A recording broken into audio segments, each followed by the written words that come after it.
Hello everyone. Now we are going to discuss about the other highlights of the cellular and molecular hallmarks of the cancer. Growth promoting metabolic alteration, or also known as Warburg effect. Cancer cells show a particular type of metabolic alterations, Warburg, which is known as Warburg effect. This is basically an aerobic glycolysis. Normally anaerobic glycolysis is in predominance in our body, but in cancer cell they show aerobic glycolysis. In a normal individual, oxidative phosphorylation of glucose will result into the production of 36 ATP, and there will be no macromolecule or intermediates required for the other cell growth are not formed normally. But in aerobic glycolysis in cancer cells, by glycolysis 2 ATP formed, and there will be numerous macromolecules production is there, which is required for the high growth rate of these cancer cells. In growing cells, normally mitochondria produce these precursors or intermediate molecule for the synthesis of cellular building blocks. In cancer, cellular metabolism stimulates receptor tyrosine kinase pathway, which stimulate PI3K and AKT pathway and result into the increased glucose uptake.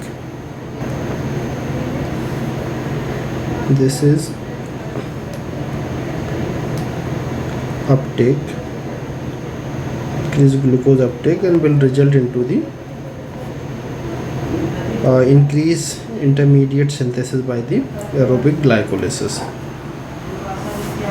On the other hand, in cancer cell, they promote the MYC pathway, which stimulate glutaminase and result into the increased mitochondrial utilization of the glutaminase and further increases the synthesis of intermediates for cell building blocks. Tumor suppression genes like P53 and STK11, they decrease the Warburg effect, or they have an inhibitory effect on Warburg effect. Thus they arrest the cell growth. P53 inhibit glucose uptake, P53 inhibit lipogenesis, and P53 inhibit NADPH. Tumor suppressor gene also stimulate autophagy, so this will also has a negative impact on the cell growth. Now we will discuss about the oncometabolism. Mutation in enzyme like isocitrate dehydrogenase of Krebs cycle will result into the oncogenesis. Now we will see some steps of this oncometabolism. Alpha ketoglutarate, by the action of mutated or mutant isocitrate dehydrogenase, form 2-hydroxyglutarate. This 2-hydroxyglutarate is an oncometabolite. This oncometabolite inhibit TET2, which stands for 1011 translocation 2.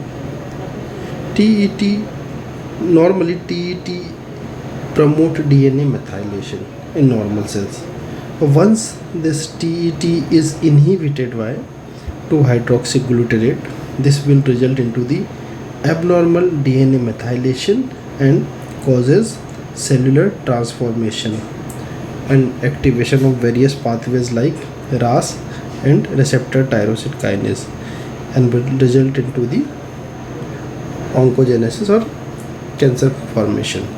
So this is the Warburg effect or altered metabolism in cancer cell. Thank you.